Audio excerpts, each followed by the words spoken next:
তাহলে নামাজি হইতে হবে কখন? সর্বদা। বলেন না কখন কখন? সর্বদা। মানে প্রত্যেক শুক্রবার, প্রত্যেক শুক্রবার একটা 25-এ মসজিদে ঢুকবে, একটা 38-এ মসজিদে বাইরে। 2 রাকাত নামাজ, 2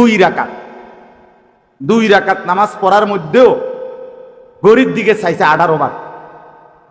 আর দরজার ওইখান থেকে পিছনে বাহিরে, মসজিদের বাইরে ইবলিস শয়তান তারে শিক্ষাটা ডাকতেছে, আরে তোর মতো বেটা হচ্ছে এতক্ষণ মসজিদে বইয়ে থাকল না,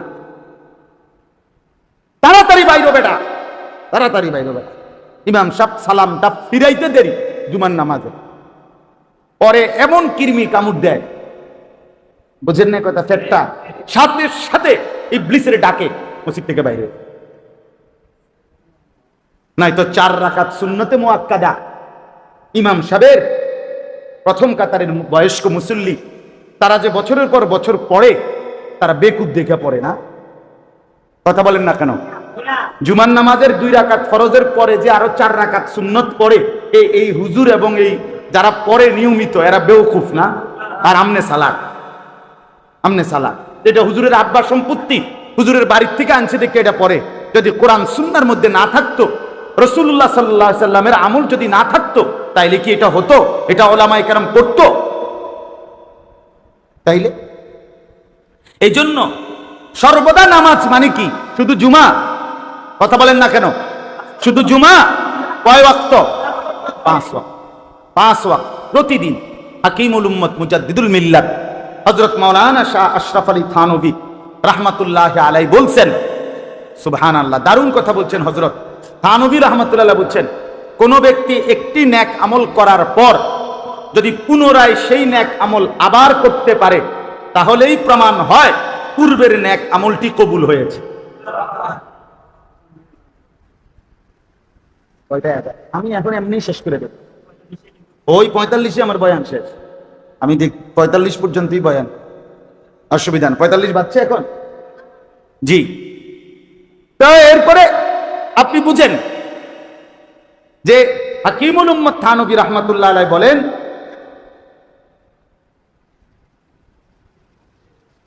আপনার থানভী রাহমাতুল্লাহ আলাইহি বলছেন, একটি আমল কবুল হওয়ার পরে এটার প্রমাণ যে আল্লাহ তাআলা তাকে পুনরায় ওই আমলটি করার তৌফিক দেন। এই জন্য যার ফজর কবুল হয়েছে, আল্লাহ তাকে জোহর পড়ার তৌফিক দেন। যার জোহরের নামাজ কবুল হয়েছে, আল্লাহ তাকে আসর পড়ার তৌফিক দেন।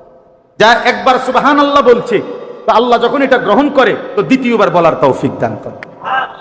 তাহলে এই যে যারা মুসল্লিগুলো শুধু শুক্রবারে 2 রাকাত জুমার নামাজ পড়ে, এই বেড়া এই বেড়া যে এই দিনকার আসরও পড়ে না, মাগরিবও পড়ে না, ফজরও পড়ে না, এইতে বেড়ার জুমার নামাজের কি দশা? কাকা আমরা বুঝি না, আমরা কি চিরা খাই? দোস্ত, তোমরা যারা চালাক, হ্যাঁ, চুলের কেবল পিছনের দিকে ফিরাইলেই বুদ্ধিমান, হ্যাঁ, মানুষের বেডি চাইলেই চালাক, হ্যাঁ, মোবাইল টিপতারলে চালাক, হ্যাঁ, আব্বাই কিছু বলে না, মায় কিছু বলে না, গ্রামের কেউ কিছু বলে না, তুমি মাস্তানি করো, মাতবরি করো, অহংকার করো, পাগলের মতো ছাগলের মতো হাঁটো, তোমারে কেউ ডাক দেয় না, আল্লাহর কথা বলে না, নামাজের কথা বলে না। আমি তো পরিষ্কার বলি, পরিষ্কার, এই ছেলে শোন বেটা, যাকে তার মা বাইচা থাকার পরেও, বাবা বাইচা থাকার পরেও, যেই সন্তানকে ওই ঘরে ঘুমাইবার পরেও আপন মা বাপ নামাজের কথা বলে না, খোদার 65 দিন 365 দিনে কোনোদিন ফজরের নামাজ পড়ে না, খোদার কসম তোর রূপে আল্লাহর লানত, আল্লাহর লানত, আল্লাহর লানত, তোর মা বাপ তোরে পছন্দ করে না, এই জন্য আল্লাহর লানতের কারণে তোরে সবাই ছেড়ে দিছে, তোরে রূপে খোদার গজব পড়ছে, গজব তোর রূপে আল্লাহর লানত পড়ছে। বেটা বোঝস নাই, বেটা তোর রূপে খোদার গজব পড়ছে। এই জন্য তোরে আর তোর মাও ডাকে না, তোর বাপেও ডাকে না, তোর বংশের কেউ তোরে আর নামাজের দিকে ডাকে না। আমি আমার বাচ্চাটাকেও ডাকি, আমি আমার বিবিকেও ডাকি, আমার 7 বছরের বাচ্চারও আমি ফজরের নামাজে তুইলা ওযু করাইয়া একসাথে বাপ ফুটে নামাজে পড়ি। চলেন আপনি আমার ছেলেরে জিজ্ঞাসা করেন, এটা মনে করছে রঙের গুড্ডি উড়াইতে আছে, কথা বুঝছে না, আমার তো কেউ কিছু কয় না। আরে তোর রূপে খোদার গজব দেখে না, তোরে কেউ ডাকেন। আল্লাহ থেকে যখন বান্দার থেকে যখন আল্লাহ পাক নজর সরায় ফেলে, তো পুরা মখলুকাত তারে অপছন্দ করে, হয়তো আল্লাহর নজর থেকে সরে গেছে। কথা বুঝছেন না? এই জন্য পুরা মাখলুকাত থেকে সরে গেছে, কেউ তারে আর পছন্দ করে। ওহ, একদিনও নামাজ পড়ে না, কেউ কিছু বলেন, আপনি কি মনে করেন বেটা তার উপরে কেমন খোদার গজব পড়ছে?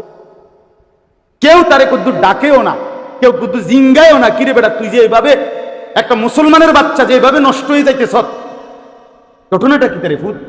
আরে কিরে তোর আল্লাহ নাই, তোর কি খোদা নাই, তোর আখেরাত নাই, তোর মরণ নাই, কেউ তারে মনে করাই দেওয়ারও নাই। এটা তো বদনসিব। এই জন্য দয়া করে আল্লাহ পরিষ্কার বলছেন, ইল্লাল মুসাল্লিন আল্লাযীনা হুম ফি সালাত আলা সালাতিহিম দাইমুন। আল্লাহ বলেন যারা দায়েম সদা সর্বদা নামাজ আদায় করে, আমার সেই বান্দাগুলো যাবতীয় মানবীয় দোষ ত্রুটি থেকে মুক্ত থাকে। ওয়াল্লাযীনা ফি আমওয়ালিহিম হাক্কুম মালুম। আল্লাহ বলেন এবং যারা নামাজ তো পড়ে, সাথে সাথে আল্লাহর দেওয়া অর্জিত সম্পদ যা কামাই রোজগারি, তার মধ্যে এই কথা নিশ্চিত মনে করে যে আমার এই সম্পত্তির মধ্যে লিসাইলি ওয়াল মাহরুম, অভাবী বঞ্চিত দুস্থ গরিব অসহায়েরও হক আছে। আমার টাকাটা শুধুই আমার না, আমারে আল্লাহ দিছে যদিও আমার হাতে, কিন্তু আমার এই সম্পদের মধ্যে যাকাত আছে, আমার এই সম্পদের মধ্যে ফিতরা আছে, আমার এই সম্পদের মধ্যে গরিব দুঃখী অসহায়েরও কি আছে? হক আছে। আল্লাহ বলেন এই মানসিকতা যার, অর্থ সম্পদের মধ্যে যে মনে করে যে আমার টাকা পুরোটা আমার না, শুধু আমারে আল্লাহ যদিও দিছে, কিন্তু এর মধ্যে গরিবের হক আছে, বঞ্চিতের হক আছে, এতিমের হক আছে, অসহায়ের হক আছে, আপনজন গরিব গোরাবা যারা তাদের হক আছে, আমার উপরে এখানে যাকাত আসতে পারে, আমার উপরে ফিতরা আসতে পারে, আমারে দান সদকা করতে হবে, এই মানসিকতা যাদের মধ্যে আছে অর্থ সম্পদের ব্যাপারে, আল্লাহ বলেন তারা এই উপরোক্ত মন্দ অভ্যাস থেকে মুক্ত। সে বুঝে যে পুরা টাকা আমার না, পুরা টাকা কিনা আমার, আমার ওয়া আহসিন কামা আহসানাল্লাহু ইলাইকা। আল্লাহ কোরআনে বলছে, বান্দা আমি তোমাকে যে সম্পদ দিয়ে দয়া করেছি, আমি যাকে দেই নাই তাকে আমিই দেই নাই, তুমি তারে দাও, আমি বিনিময় তোমাকে উত্তম বিনিময় দেব। আল্লাহ বলেন দুইটাই আমার কুদরত, ওরে দিছি কেন? আমি দিছি। ওরে দেই নাই কেন? আমি দেই নাই, আমি দেই নাই, তুমি দাও। ইরহামু মান ফিল আরদ ইয়ারহামুকুম মান ফিস সামা। নবীজি বলছে জমিনে যারা আছে তুমি তাদের প্রতি দয়া করো, আসমানে যিনি আছেন তিনি তোমার উপরে দয়া করবেন। সুবহানাল্লাহ। আমি দিলে দেব 5 টাকা, তিনি দিলে দিব 15 টাকা। কথা কয় না? আল্লাহ, আল্লাহ দিবে হিসাব ছাড়া। আল্লাহ দিবে কি ছাড়া? ওয়াল্লাযীনা ইউসাদ্দিকুনা বিয়াউমিদ্দিন। আল্লাহ বলেন যারা কিয়ামত দিবসকে বিশ্বাস করে, ওয়াল্লাযীনা হুম মিন আযাবি রাব্বিহিম মুশফিকুন, যারা আখিরাতের আযাবের ভয়ে ভীত থাকে।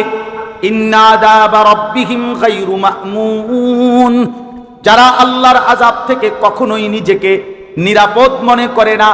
শত ইবাদত বন্দিগির পরেও যারা মনে মনে ডরে ডরে ভয়ে ভয়ে থাকে, যদি আমার আল্লাহ আমার বন্দিগি কবুল না করে তাইলে আমার জন্য তো জাহান্নামের আযাব ছাড়া আর কিছুই নাই। আল্লাহ বলেন এমন ভয় ভয় যেই বান্দা আমি আল্লাহর বন্দিগি ঠিক মতো করে, আমি আল্লাহ ওয়াদা দিলাম, ঘোষণা দিলাম, তারা লোভ থেকে, অধৈর্য হওয়া থেকে, মানবীয় ত্রুটি বিচ্যুতি থেকে মুক্ত থেকে আমার সন্তুষ্টি নিয়েই জান্নাতি হয়ে যাবে। আল্লাহ আমাদেরকে নামাজি হওয়ার তৌফিক দান করেন। আল্লাহ আমাদেরকে আল্লাহর রাস্তায় খরচ করার মতো যোগ্যতা দান করেন। আল্লাহ তাআলা আমাদেরকে আখিরাত মনে রাখবার মতো তৌফিক দান করেন। আমার যুবক ছেলেরা, ভাই রাগ হইও না দোস্ত, আমার বন্ধু, আমার নওজোয়ান, হায়াতের উপরে কদর করো। কেউ তোমারে যদি কিছু না বলে, ভাইয়া চিন্তা করো, হাই কি ব্যাপার, আমি কেমন জিন্দিগি চলতেছি যে জিন্দিগিতে কেউ আমারে ডাক দেয় না, কেউ আমারে ডাক দেয় না। এমন যেন না হয় ভাইয়া, এমন যেন না হয়। দিনের পর দিন নামাজ ছুটে গেল, মনেও পড়ে না, কেউ বলে না। এটা লাআনতের জিন্দিগি, লাআনতের জিন্দিগি। একটার পর একটা গুনাহ করছে, অথচ ছেড়ে দেওয়ার মতো কথা মনেও আসে না। এটা অভিশপ্ত জিন্দিগি, অভিশপ্ত জিন্দিগি, অভিশপ্ত জিন্দিগি। কারো গায়ে আপনার একটা ম্যাচের কাঠির আগুন লাগছে, তো তোর সাথে সাথে নড়ে ওঠে, সে তো সাথে সাথে ব্যথায় আগুনের কারণে লাফ দিয়ে ওঠে। কিন্তু একটার পরে প্রতিটা গুনাহ একটা আগুন, তাহলে আগুন একটার পর একটা তারা লাগতেছে, অথচ বিনিময়ে সে নড়েও না, চড়েও না, তার ভিতরে কত মানসিকতাও আসে না যে আমি আল্লাহর নাফরমানি করছি, গুনার মধ্যে লিপ্ত আছি। এটা কেমন জিন্দিগি বাপ? এই জন্য দয়া করে আজকে আমার এইটুকু কথা, আমরা যেন আল্লাহর কোরআন, রসুলের সুন্নাহ, বিশেষ করে আল্লাহর বন্দিগি, বিশেষ করে 5 ওয়াক্ত নামাজ থেকে মুক্ত না থাকি, বরং নামাজকে মুক্ত মজবুতের সাথে ধরে ইনশাআল্লাহ জীবনটা আল্লাহ এবং রসুলের পছন্দ অনুযায়ী চলবে ইনশাআল্লাহ। আল্লাহ তাআলা আমাদের সবাইকে নামাজি হওয়ার তৌফিক দান করেন। একটা ছোট্ট অনুরোধ আছে, ছেলেরা অনুরোধ করছে আজকের এই মাহফিলে আপনাদেরকে সামান্য একটু সহযোগিতা করতেন, দয়া করে কষ্ট করে ইন্তজাম করছে, প্রত্যেকে 2টা মিনিট পকেটে হাত দেন, যেটুকু সম্ভব হয় ভালোবাসা ছেলেদেরকে উৎসাহিত করার জন্য।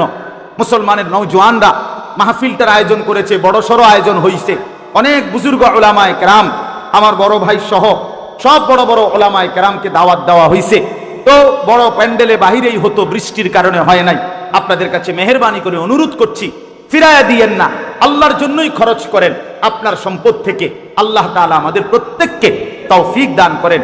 ভালোবেসে মহব্বত করে নিজেরা অল্প অল্প করে হলেও মাহফিলের জন্য একটু সহযোগিতা করেন। আল্লাহ তাআলা আপনাদেরকে উত্তমভাবে কবুল করেন, তৌফিক দান করেন, আমিন। আমার মাদ্রাসায় 12ই অক্টোবর, এই শনিবারের পরের শনিবার, দ্বিতীয় শনিবার প্রতি মাসের মাসিক ইসলাহি মাহফিল হয় ময়নামতি সাহেবের বাজার ক্যান্টনমেন্ট থেকে উত্তর দিকে, আসর থেকে এশা পর্যন্ত, আর সকাল 10টা থেকে 12:30 মহিলাদের জন্য বয়ান হয়। আপনাদের দাওয়াত, সুযোগ থাকলে যাওয়ার চেষ্টা করবেন। আমার শায়েখ আল্লামা মুফতি মুশতাকুন নবী সাহেব হুজুর সেখানে বয়ান করবেন, আমরাও থাকবো। আল্লাহ তৌফিক দান করেন। 12ই অক্টোবর।